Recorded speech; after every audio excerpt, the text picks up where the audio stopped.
بعد در دوامش میگه فین صدقا، وقتی که خریدار و فروشنده در وقت خریدن و فروختن سخن راست گویند و عیب مال رو بیان کنند، که همین مال من، همین کتاب من، یا همین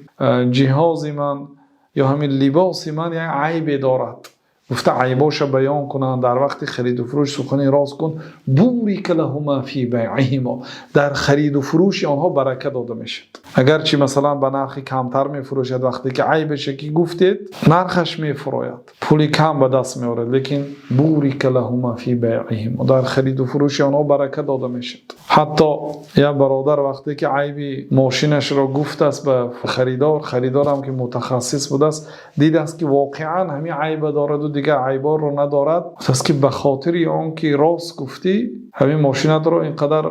رغبت نداشتم به خریدن، برای راست گفتنت که امروز هم حالا هم در بین مردم شخص راستگوی ماند است، گفته خرید است، یعنی خیلی نادر است. و در دوامش پیامبر صلی الله علیه و سلم میگه این کذب و کتم محقت برکت بیعهما، اگر دروغ گویند در وقت خرید و فروش، عیب مال را پنهان کنند، برکه خرید و فروش آنها برداشت میگه. شاید به مبلغی کلام میفروشد،